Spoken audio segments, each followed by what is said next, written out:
New Thought Media Network. We are a global broadcast network of positive music, media, and entertainment, inspiring humanity's evolution along the journey of enlightenment and creating a world of love, peace, empowerment, and prosperity for all. New Thought Media Network. Positively inspiring. Free my mind, open my heart with the whispers of truth, to live a conscious life, to live a conscious life on the growing edge. On the growing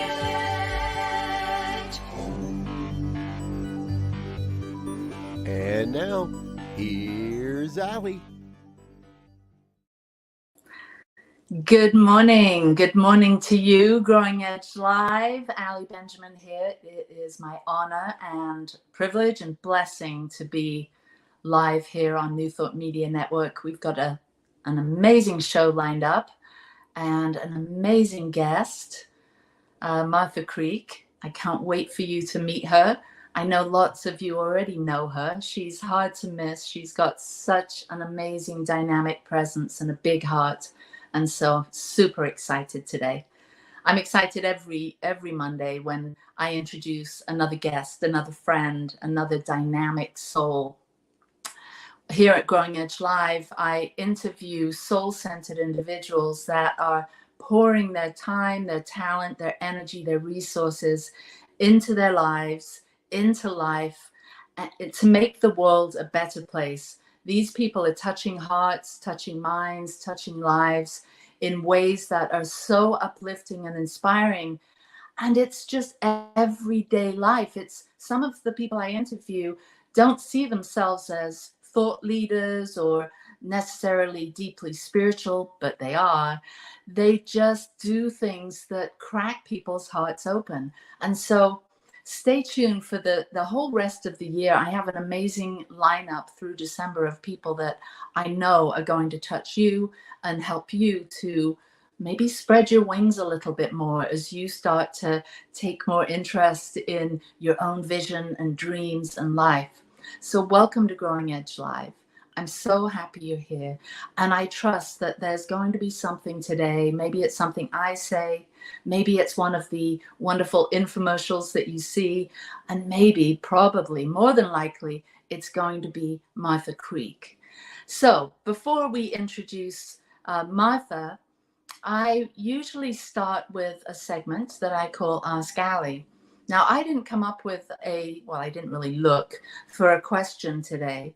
No one sent me in an Ask Allie question, but a lot of people that I come across ask this kind of question, or a question similar to this one. How can I have a deeper, more intimate spiritual experience? I want to have a closer walk with God. I want to be in touch with my life. I want to feel on fire with spirit. There's so much that I have been learning and studying, and now I want to put it into my life. How do I do it? What is that? What's the process? Is there a process? Well, the answer is we all have different ways, different paths, and there's a million trillion different ways of feeling like you're more connected to your life, or you're having a closer walk with the divine. And so I'll share what I do.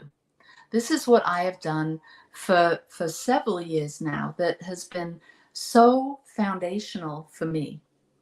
I have for many, many years started every morning with silence, meditation, simply being still and trying to not let one of my thoughts, and I have millions of thoughts that try and grab my attention, but simply allow those thoughts to come and go and simply just be the witness of them. So I spend a few minutes, not long, and I'm usually still laying in bed, and I simply just wake up and greet the day and see these lots of thoughts that come and just let them go and know that there'll be time to come back to those. But I want to be present because that's really what awakening is all about. That's what having a closer relationship with God or your soul or your higher self is all about. It's being present. It's being still inside the mind.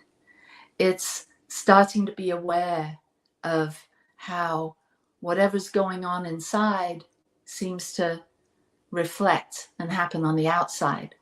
So when I start with a moment, a couple minutes of quiet in the morning, when I draw my attention inwards, knowing that this is where I meet God, this is where I meet myself, this is where I start each day.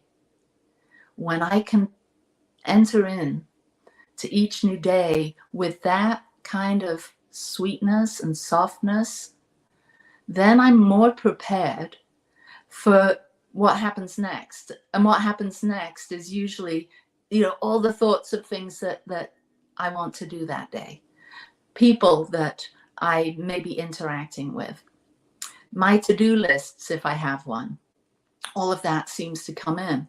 But even though that comes in, having a moment of silence every morning sort of gets me prepared. It puts a little distance between my essential self, my soulful self, and the rest of the stuff, the story, the play of life.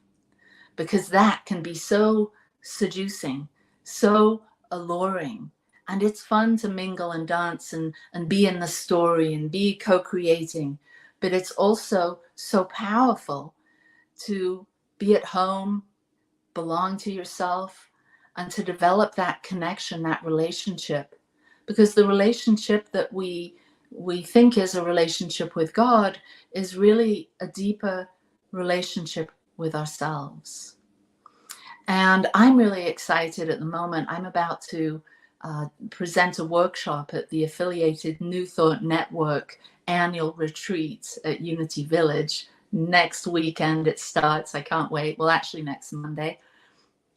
I'm introducing a way of praying with movement, with the body. And so I've put a lot of time and energy into having a closer relationship to my physical body. And I encourage you to do the same. So we, as many of us study in New Thought, we're triune in nature. We're threefold. We're a body, we're a thinking mind, and then we're this ineffable spark, this spirit. We're omniscience, omnipotence, and omnipresence. And so as we start to contemplate this, and this could be a really wonderful thing to spend some time each morning contemplating, your triune nature, or your threefold nature, your omniscience, your ability to tune in to the divine mind, your omnipresence, your physical body, your soulful body, the body of the universe. So we've got this amazing omniscience, this ability to have this local mind and then access to the greater mind. We're this omnipresence, we're this physical body, but we're also part of the one body of the universe. And then we're this omnipotence, this amazing power, this ineffable spark. I call it love, because that's how I feel this power in my body. It feels like a tremendous ecstatic surge of love for life. And I think that's probably the closest thing that I would say God is. So as we start to contemplate these three aspects, these three dimensions of our being, we become intimately connected, not only to what we call God, but what we call this physical world, and what we call us, our higher self, our physical body, and then our ego and our essence, this play, this dance, this mingling of who we are as a spiritual being, our essential self, and who we are as a physical being, this wonderful body. So we begin to become integrated. We integrate our thinking mind, our heart and our emotions, and then our physical body and our instincts and our intuition. And as we start to embrace ourselves as three-centered beings, we have three centers of intelligence. This is what the Enneagram teaches us. A lot of ancient wisdom and systems talk about this, us having three centers of intelligence, neural cells in our brain, in our heart, in our gut, and we start to move in the world, in our life, with all of this awareness around there's some kind of connection between the head, the heart, and the gut. And how can I be more mindful of this? How can I bring more coherence to these three parts of my physical, spiritual nature, psycho-spiritual nature? How can I have greater self-awareness here?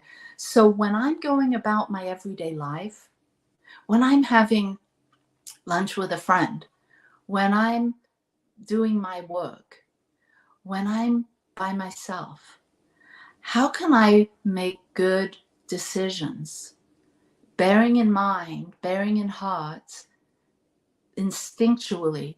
How can I have all of these elements in coherence, in alignment? Why is this important?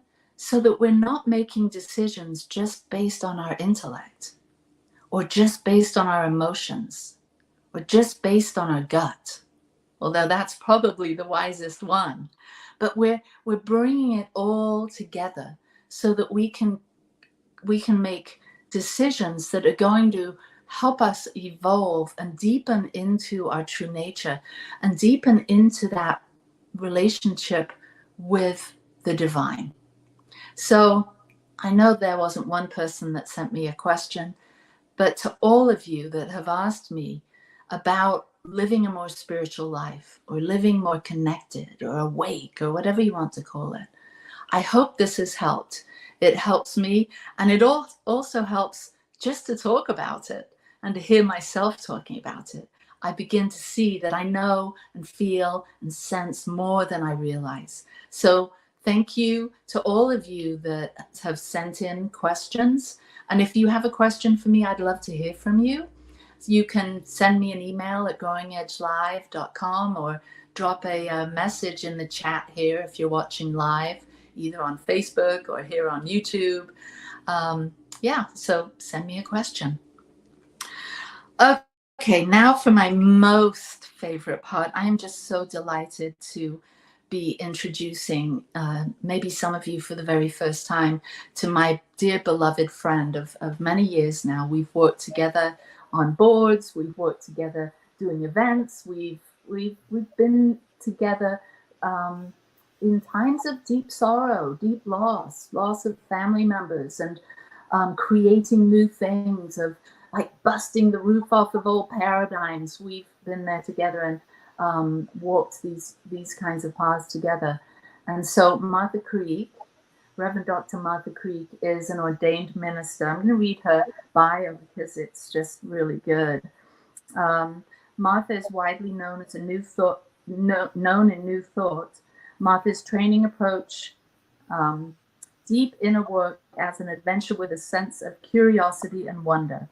A master of the art of right questioning, she calls forth the most stubborn and self-defeating patterns to create a new way of being, literally. Ordained in religious science and divine science, Martha has served as Emerson Theological Institute Seminary, Masters and I just went off my script here. Martha has served as Great Lakes Unity Consultant and is a member of Unity Institute faculty, which will be together next week at Unity Village. Can't wait. She has attended Emerson Theological Seminary and has a master's and a doctorate. Byron Katie School for the Work, which she's masterful at, and Hoffman Institute. She is a Healthy Congregations facilitator and trainer, and you can see more at marthacreek.com. So welcome, Martha. I'm so happy you're here. Thank you, Allie. It's an absolute privilege. And I've been looking forward to this ever since you asked me. And I'm also thrilled that you're doing this, honey, that, my mission is pretty clear, and it is to serve those who serve. So I sincerely and with great confidence, a strange kind of something beyond faith, confidence, know that what we're doing here is exactly that, serving those who serve. And I'm committed to getting empowered teachings to the whole of the world, and Growing Edge Live and Ask Allie and this, whatever we can do together, is doing that. So I uplift this very message. Whoever hears this, it's going to be timely, and something that's going to be a watering of our souls, of a watering of the seeds that's been planted many, many eons or lifetimes ago, even as depending on what you believe. Yeah. And it is, because we always know, you and I know, that we're always creating something wherever we are and whatever we're doing. And I chose the title Growing Edge Live because there is this feeling of growth and evolution and planting seeds. And you and I, as ministers, we both have this calling to keep trying to help people to find their way. And so I know there'll be something today that will inspire. Yeah, So I think that's an important distinction too, Allie, as we launch into this, that I think that's how you believe. I don't know, but I see minister as a verb, not a noun. And I have for my whole life. I had a very clear knowing as a young child that I'm here to minister. And it wasn't a minister as a profession, although that's how it's ended up, but it was minister as a verb.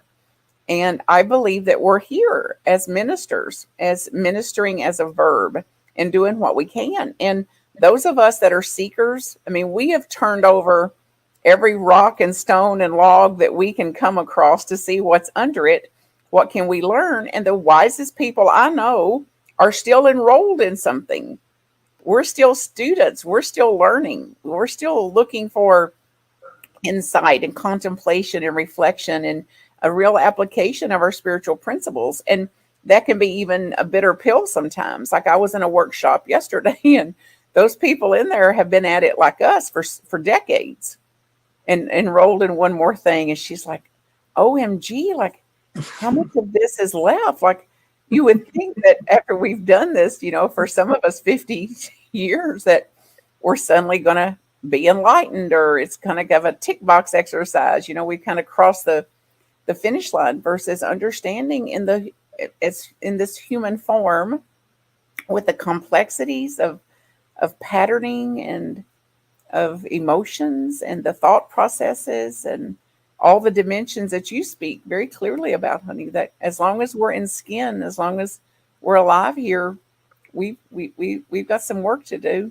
And hopefully, prayerfully, it won't have to be work out of a sense of drudgery, like, oh, I've got so much work to do, but something with a little more tail wag.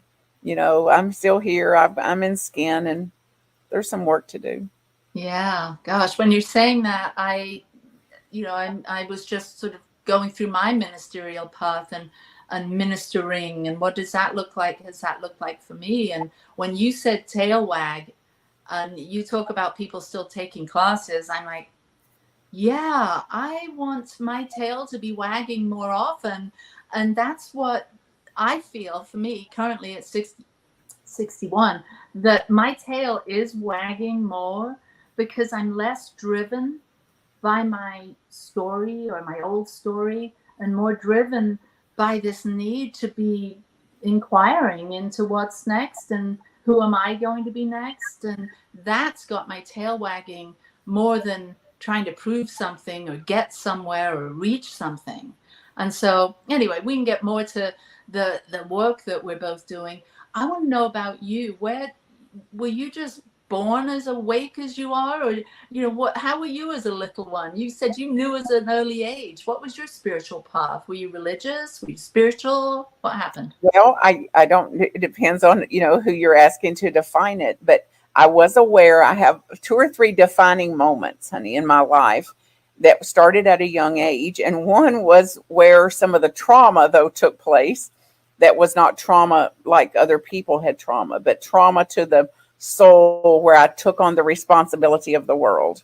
And the thought was at 3 years old, I have a very clear memory of this, that I looked around the environment I was in, that was a safe environment, that was a loving environment, a family intact. It wasn't like we were fragmented. And I had a very clear thought that, oh, hell, I'm the oldest one here.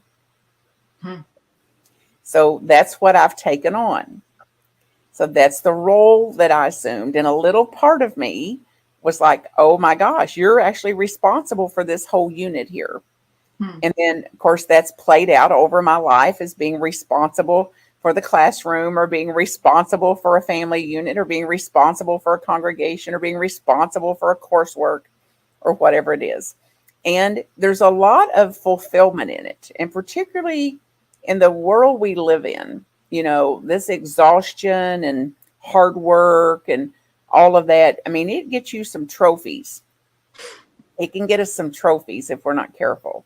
And then the addiction to getting trophies, you know, can be its own bitter pill, versus how to do what we're here to do, and to bring all of our gifts and skills and talents to whatever we have, and not assume responsibility for it. Hmm. And I'm undoing it, honey, as I go. I'm going back to that little part of myself. First of all, to let her see that it wasn't her responsibility at 3 to be the oldest one in the room, or to be the oldest one in the family. And it was natural and innocent for her to take that on. And there's still remnants of it. You know, there's still some burdening on that little part of me to do it. And I also don't want it to shut me down from doing things that really make my tail wag, and to continue to do things that are phenomenal. In fact, like I've got this uncommon stamina for life, honey, and for work, and that's somewhat pattern driven. It's also from a place in me that's more in integrity with what I'm doing and how I'm serving. And your words were brilliant and clear. And I'm doing it out of a fullness of what I am and what I have to offer, not of trying to prove something, or trying to achieve, you know, or to get ahead, or to compete, or those things that suck the very life out of us, really. So my family didn't go to church, and I wanted to go to church. So I asked my mother. Most people that interview with me when this comes up, I told my mom, hey, I want to go to church. And she said, in her very classic Virginia Creek way, we'll find you a way to church. If you want to go to church, you find a way to go to church. So I got on the phone and started calling the neighbors and asked them, do you go to church? Where do you go to church? Can I go to church with you? So that's how it started, honey. And I love my Sunday school teacher. And I didn't really believe the teaching. I didn't believe that God is mad at me or going to punish me, or that there was a God that I ought to be afraid of, or kind of try to keep in favor of, or anything like that. I just, that wasn't true for me. And I didn't mind that they believed it. So I just took the part that I believed. And I got to read scripture, and my Sunday school teacher would ask me to memorize scripture, which was fun for me to do. And I related to the scriptures, and some of them are still with me. The ones I learned as a young girl, that's been helpful, like the 23rd Psalms. So, and the Lord's Prayer, even, like, to lead me not into the temptation of the mind. So I've had my own adaptations of those, and a lot of groundedness that's been served out of that. And I'm pretty committed not to put my religious or philosophical or theology, or any of my beliefs. I'm very mindful not to put those off on other people. Mm-hmm. I believe it's a personal journey, and that everybody's free to believe what they believe, and what I believe belongs to me. And I've spent decades looking at what do I actually believe versus what do I claim to believe, or what do I platitude my way, pretend to believe, or what did my family believe, that may not actually be true for me. And not just for family and friends and colleagues, even New Thought. Mm-hmm. Like to see what are my actual convictions versus what do I claim in my convictions to be. Yeah. What are your actual convictions today? For me to be and express all that I can be, and Mm. to know that it's an unfolding, infinite journey, that I won't ever arrive somewhere, and that people's belief systems are complex, that they're embedded in them. It's in their bones and bloods, that we have legacy beliefs and family beliefs, cultural beliefs, historical beliefs. And my conviction is to clarify my own and to define my own and to do my darndest not to put mine off on somebody else. Mm. So basically, you're just a walking prayer. You're an answer to many prayers, just with that kind of awareness, consciousness, belief system. That's a beautiful thing. Um, Gosh, Well, I yeah, hope so. I know that. I mean, that's how I know you. I When hope. was your first time in a New Thought church? When did that occur? Was Well, as a kid, I knew I'm going to be a minister, and I said it when I was a kid, and it was funny. I mean, my family, whoever was there, actually laughed because they never heard any. There's no women ministers. Period. Period. Period. So they thought it was a little funny till they realized I wasn't kidding, and then it was a little scary. Like, oh my, like she actually believes this. So I didn't say anything about it for years, decades even. But I knew when I turned 40, I was going to retire. I'm going to resign whatever position I'm in, whatever career and achievement I've made at 40, it's done. And I'll spend the rest of my life, whatever I live after 40, pursuing ministry professionally. So that was my course plan, and it fulfilled. So I started studying I started asking around then when it was coming up on time. Here's my beliefs, here's kind of what I think and believe, here's what I want to explore. And people would say, "Oh, your new thought. Oh, your new thought. Oh, your new thought." Or oh, your unity, or oh, your religious science, or something. So it was people that had more experience than me, listening to me, that pointed me in that direction. And I started to explore, and I had a true alignment for that the teachings were what I had what I'd already believed. It wasn't a belief I had to come into. It's what I already believed, which I believe we have more in common than with some of the fundamental teachings than some of us admit, about the power and the presence of God in all things, and that we are not separate from it ever. And there's some differences for us, that we were born in original grace, uh, mm, and that we make mistakes and learn from them, and our soul's not at risk, however, mm, other than through the suffering that um, we would have when we abandon our own soul, or hate ourselves or reject ourselves in some way, that we've got great suffering there, as well as the suffering, honey, in our human form. And I don't, I don't believe I'm not immune from it, my own human heartedness, nor do I believe anybody else is, even as we pretend. And I've done plenty of it myself, denying feelings, depressing, suppressing, disowning feelings, and pretending and saying it's all good and it's all good and it's all good. And I know, in you and I, through our journey together, honey, that I've said many times, and with you, nobody wants to be at a grave of the child going into the grave, and here it's all good. mm. So, in the absolute, it may be all good, but back here at the ranch, when I'm putting my child in a grave, I don't need to hear today that it's all good, because my heart has not caught up to that yet. Yeah, yeah, and thank you you know, for what you've just said and sharing that journey, and also, most importantly to me, being there for me when I did lose my child, and we had to just sit as friends with the enormity of that, and no words really, there was just the love and the hope for the future that we held together. So thank Yeah. you. That's All an right. example, honey, of I had to come out of that, some of it, that I would have been trying to talk you out of that, Right. just a few years ago. I would have been trying to talk you out of grief. Yeah. Yeah. And grief's a bittersweet path that all of us must traverse at some point in our world.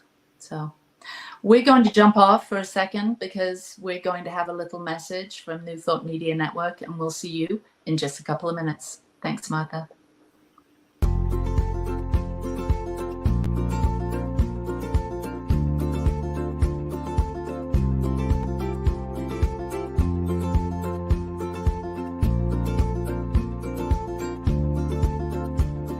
Blessings, everybody. My name is Jafon Seeley. Could you imagine what is actually possible when we start honoring and recognizing our inherent worth, realizing that we are that which is assisting and co-creating our experience? And with that understanding, start recognizing that every human, every individual, everything that we interact with reflects that same inherent worth. It's not about an adventure, it's about the atmosphere of the consciousness of adventure, the lifestyle of adventure. How many people would say that their lifestyle is adventurous?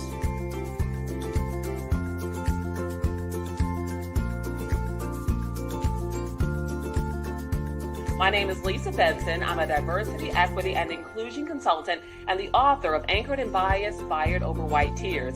It's a book detailing my lived experiences with workplace bias and what fueled my passion for normalizing conversations about differences and creating safe spaces for everyone to bring the best version of themselves to life every day.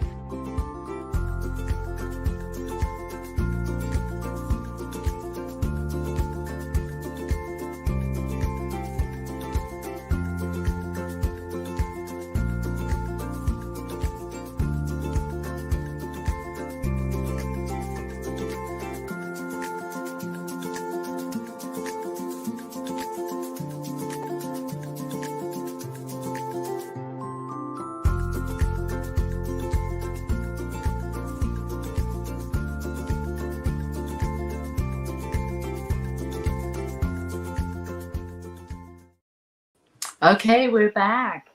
And I can see we've got quite a lively chat going on the side. We've got Jarrett and John and Cindy, Wayne, and I just want to say hi. So glad that you're here.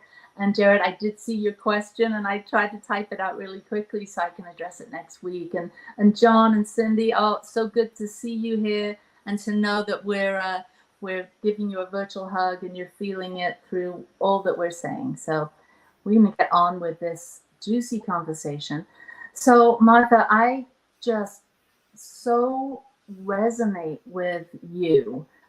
You know this. I'm always, I take time to share what's on my mind with you about how much I respect you, how much I see you, how much I appreciate you walking your talk and all of your mad wisdom and intellects that I've sat with you in meetings, business meetings, and church meetings, and so forth.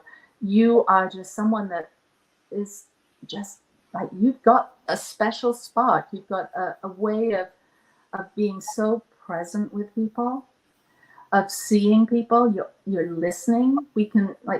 I can hear you listening right now. I can see you listening. I can feel you listening. You're taking it in, and that doesn't just wander off into the cosmos. It stays with you, and you circle back around 5, 10, 15 years later to catch up on that same thought or that so you're a good listener. You're present with people. You've got a vast body of knowledge. Obviously, since you were a child, you've been you must have been the top of the class, the A student, the teacher's pet, and all of that. And that's the vibe I get from when you tell me some of the stories of your past. And so you've had this deep thirst for learning and knowledge and an intellect that can contain so much. I mean, you can go from topic to topic and be like the expert in the room. And it sounds like I'm blowing smoke up your skirt or something here, but I'm not. You're just kind of one of those unicorn people that has this stuff together. And I know that you've got so many facets to you, and I've only just described a couple, and I imagine if you had a different person here interviewing you, they would have a similar but different take on the vastness of who you are and the dimensionality of of spirit that you reflect and represent. I just wanted to say that. I really wasn't going anywhere with that, but I just every time we get a chance to be on an interview like this, or be together in person, or work on a project together, I just feel like I'm with a master. And I tear up because it's not that I'm trying to get anything from you or, prove anything. I just truly feel that way. And I would imagine others do too. And so will you talk a little bit about some of the things you do currently? I know you've done so much over the course of your life, but what are some of the things that you're investing your time, talent, energy, love into that are at the growing edge, that are making a difference? Everything you do does, but currently. Well, thank you, Allie. I receive it, honey. Your generosity, your spirit, and I love that you would even tear up. I say many, many times, if we're not all crying, we're not really listening.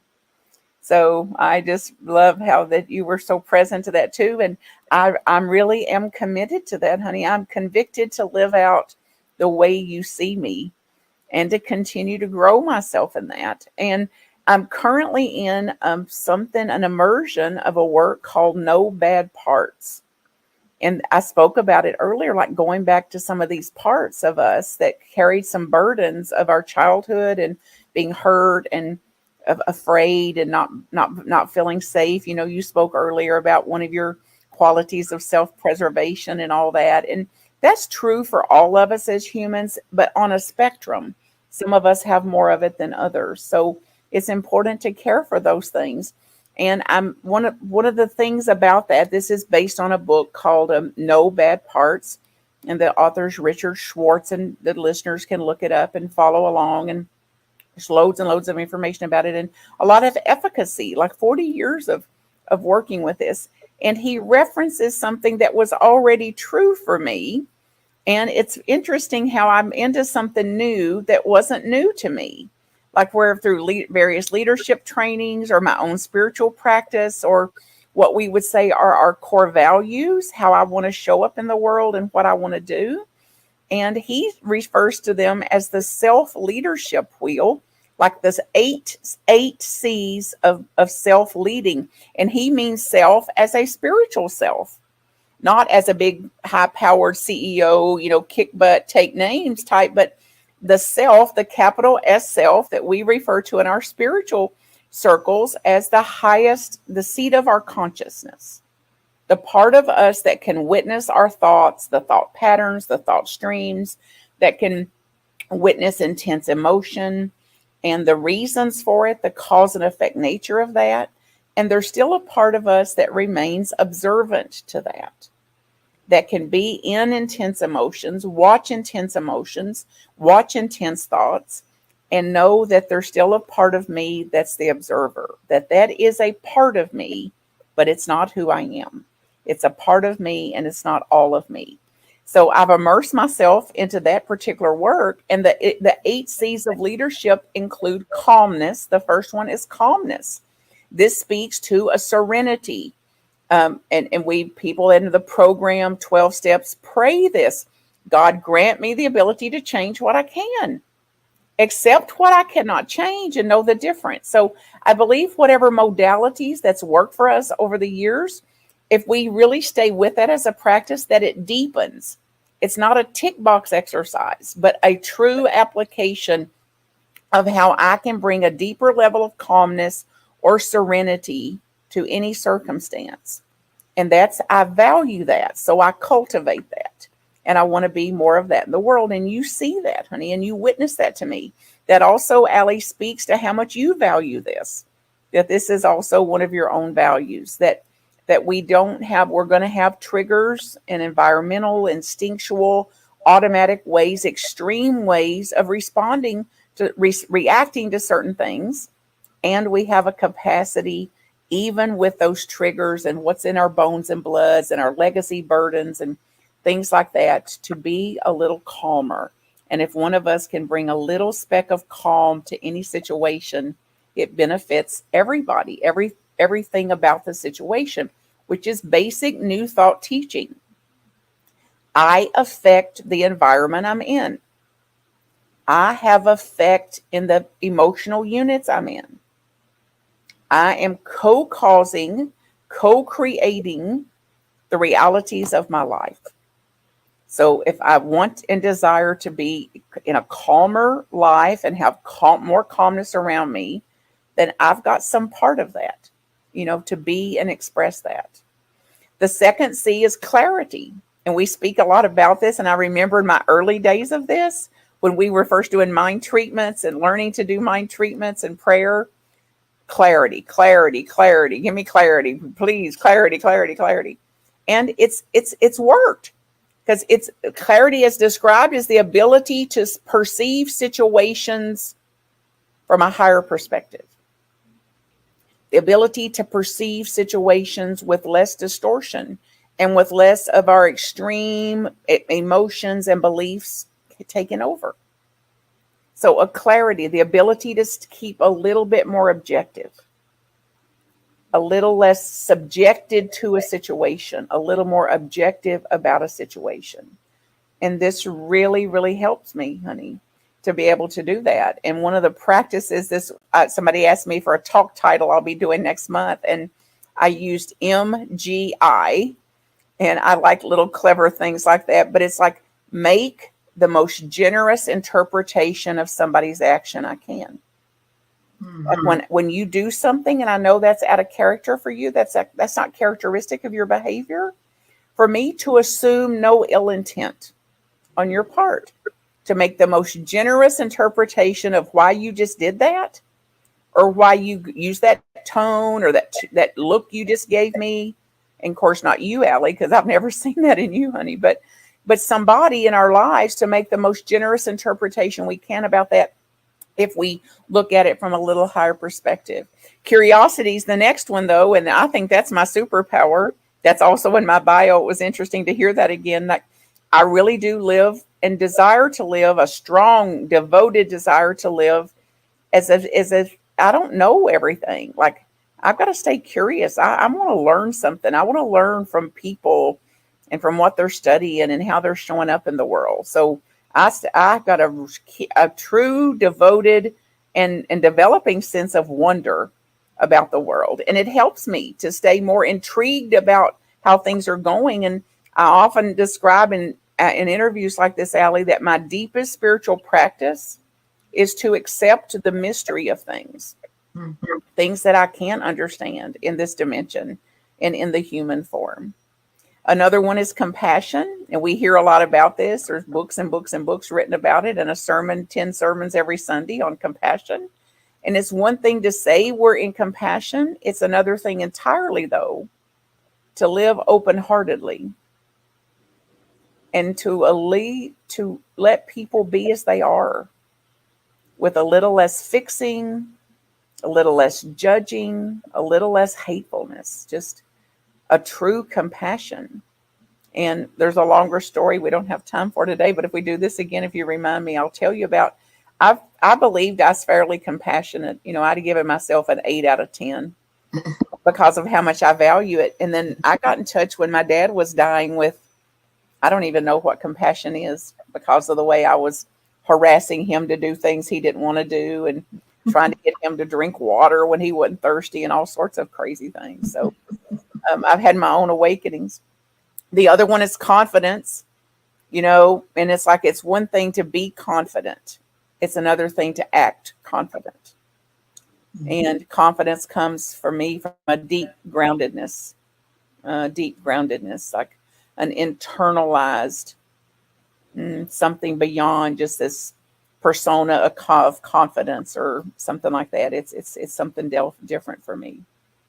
Courage. And I love courage and the word courage. And I get to work with some of the most courageous people I know, that even though in overwhelming times, that we've got some uncommon stamina to take responsibility for our part, for my own errors, my own mistakes in a situation, the courage to look at ourselves and not self-hate, though, not recriminate ourselves, but the courage to look at what my part is, and to even know to say, even though I feel overwhelmed at times, that I'm going to keep my courage intact to say, somehow I know just taking one next step here is going to be okay. Creativity, of course, we hear a lot about that, and the use of our imagination. And I think it's powerful. And the psychology speaks about this in terms of how would I be if I wasn't in a triggered state right here? Who would I be with Allie if I didn't just interpret, how she didn't include me, or I thought she was rude to me, or something like that. So we have a great deal of creative energy that we can use to generate our own learning and to generate a lot of ways to solve some of the problems we have with ourselves and others. And we just do a little better when we keep some creativity intact to say, I've got to imagine something greater than this for myself. I've got to imagine how this may turn out better than I'm thinking it might. And then connectedness is the last of the 8 C's, which is deeply knowing that we're part of a much larger entity, and that our breath and our practices around that, inform us about that. So that's a long answer to one thing, honey. There's so much I'm into, honey, though. Immersion work. I still do the work. I still do quadrinity work through Hoffman. So we could talk all day about what I'm into, but I'm cooking on 6 burners.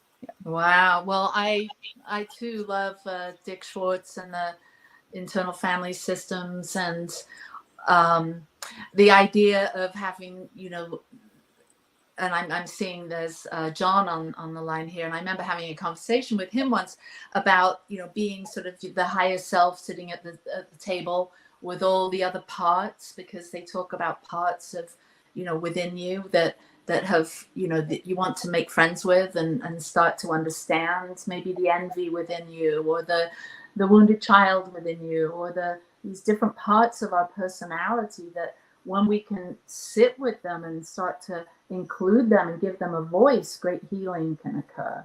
And so I can only imagine Martha taking this and those beautiful 8 C's and creating something really, really powerful for the communities that you work with. Just so delighted. And what really got me excited is when I heard that there's somebody in IFS, or Internal Family Systems, that's writing a collaborative book with Dick Schwartz on, and she's an Enneagram specialist. So it was like the Enneagram and internal family systems coming together, and that seems to be very interesting to me. I don't think it's come out yet, but I'm looking for it.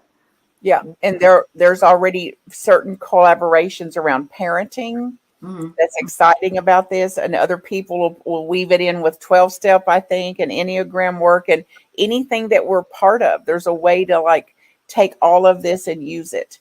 And I think it's important today to mention a very specific something I've done just lately, which was I knew to do 20 some years ago. So part of my guidance since 6 years now, Allie, has been when I get still and kind of question what arena to go off into or where to lead. And the message is often back to basics, back to basics.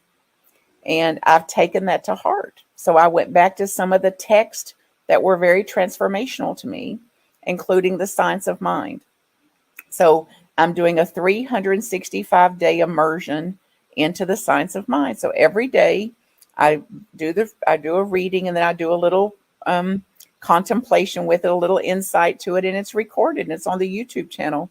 So it's like 5 minutes, and that was a work that was important to me. So back to basics. I've also gone back to living untethered, the work that I did there, and this power to observe all of this that's going on, which has been very beneficial in the parts work. So I've also went back to a 7-step, it's called a release process, really. And it's very much in line with the grief recovery method. And it's 2 different things, but I got a similar effect from this that I did in doing that grief recovery method.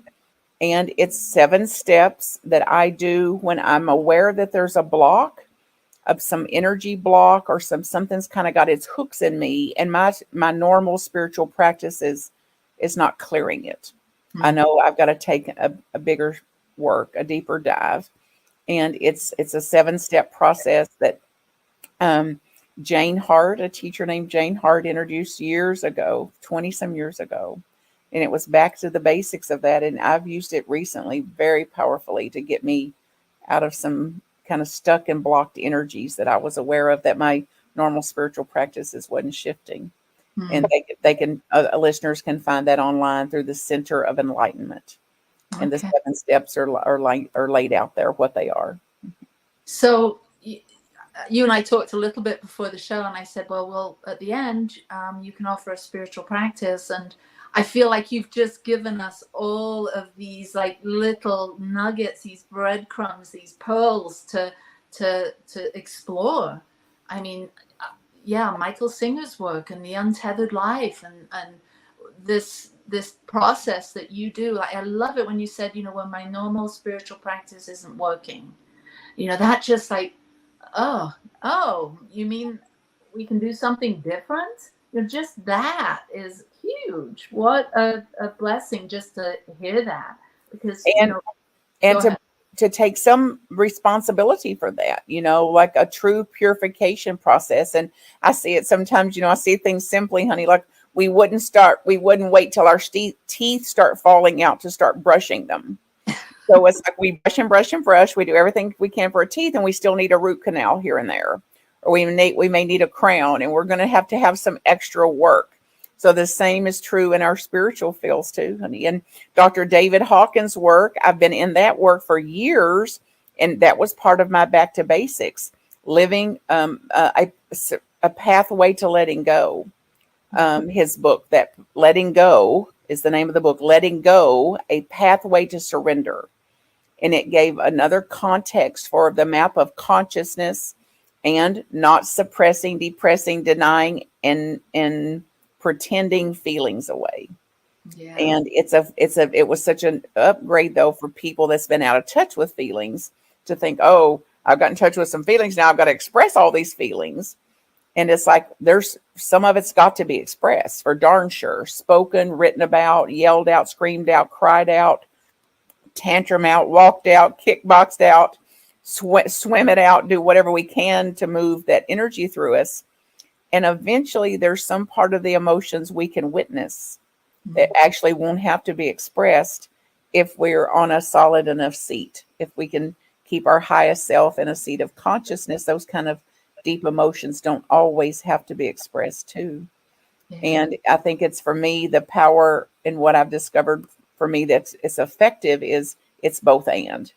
There's a time it's got to be expressed and spoken out, cried out, ranted out, walked out, whatever. And then there's a time to let it burn off, to let it be there and let it rise and pass without all of that too. And I'm real grateful and empowered in the fact that it can be both and there's a lot of power in it. Yeah. Well, you've given us so many things to consider, and I know that for our viewers, that something, maybe it's one thing, maybe there's several things that, as Martha talks about, going back to these basics, these tried and true wisdoms, teachings, methods that she's circling back to, that maybe one of them is intriguing to you. So maybe it's time. And that's the encouragement, though. It's like whatever your basics are. It's not, don't go back to Martha Creek basics, but go back to where you got the most uplift, where you got the most transformation, where you got a very solid ground to live and to work and to be and express yourself from, whatever made you better off. Go back to your own basics. These happen to be a few of mine. Yeah. Well, and it's always good to try something new. And so, talking about something new, you have a show coming up, I hear, on the New Thought Media Network. Can you tell us a little bit about what your show is going to be about? Well, buckle up, because who knows? It launches October the 11th. It'll be on a similar channel here in a platform. Everybody's invited, and I hope you'll come. And I'll get wonderful, beautiful people to get in there and pot stir with me and to uplift. And it's to serve those who serve and to get empowered teachings to the whole of the world. and I'll absolutely bring forth whatever I'm learning the most from. And, my highest compliment that I get from people, I get so much appreciation and grace extended me. And one of my favorite pieces of feedback to me is that I'm practical. So you can expect practical things from this show too, because that's absolutely my conviction, and it's got to be practical. So And what will it be, interview style, or how's it? Both. There'll be me presenting, like I may take people through the 7-step process, for example, to give an example of that, which will be like to really clear energy or unblock something to get us unstuck. It could be an interview where I come across somebody that I really want to hear from them or let them share their own life story. I'll absolutely be applying this internal family systems work that I'm doing. So it'll be a hodgepodge, honey, just like my life. The things, probably mystery school things and Hoffman Institute, all these things, self-defined leadership, how not to be a knucklehead when they are. I'll likely do a show. I was already thinking about it today, like these little one-liners, like one of some of my Martha-isms, right? Martha-isms, because somebody asked me for it. I just finished that Unity Faculty Institute training, the intensives for those people that are in seminary, and they wanted Martha-isms, and somebody had put them. Somebody had made up a document from listening to me, and it put all these Martha-isms out there, so I could send them one. So I'll do some Martha-isms here and there too. Well, that sounds amazing. Two of my favorite ones are: when you notice the horse is dead, dismount. And you can't make a bean plant grow by pulling on it. And that one has saved my life. Oh my gosh, you are the perfect blend of profound wisdom, spiritual expansion, and humor. And I love you so much. And I am just so blessed to have you as a guest on this show. You give me all kinds of ideas for what I might want to do in the future. And I definitely want to have you back as my guest. Please do. I love you too, honey. How can people get in touch with you? And MarthaCreek.com. The email's there, the phone number's there, so they can schedule time with me there. There's also a YouTube channel. So if they're resonant with anything I'm saying, get over there to that YouTube channel and listen to that and keep the work close to you in that way. So MarthaCreek.com will give them connections to all of it. Awesome. Thank you. And thank you everyone for watching. Thank you to Wayne and John and Cindy and all the other people that have been here live with us. And next week, you will not want to miss. We're going to be live at Unity Village in Missouri.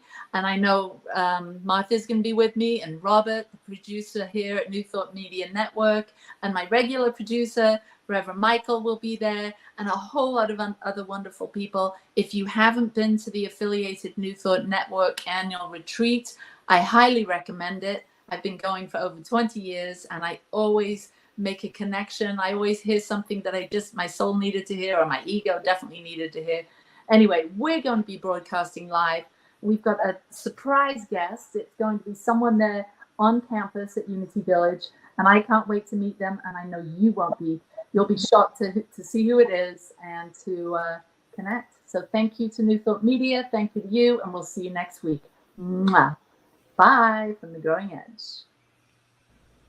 Please help us say thank you to our organizational sponsors, including the Hepperlin Foundation, Affiliated New Thought Network, International New Thought Alliance, Science of Mind Archives and Library Foundation, Center for Spiritual Living Denver, Center for Spiritual Living Midtown, New Thought Philadelphia, Planned Happiness Institute, Summit Center for Spiritual Living, One Heart Retreats, Center for Spiritual Living on the Lake, Unity Spiritual Center, Kitchener, Home Center for Spiritual Living, La Mesa, Satya Center, Center for Spiritual Living, North Jersey, Unity of Savannah, and Center for Spiritual Living, Seattle, as well as all of our individual donors. Thank you for for making New Thought Media Network a place to be. Please come be you. And remember, like, share, and subscribe. New Thought Media Network. Positively inspiring.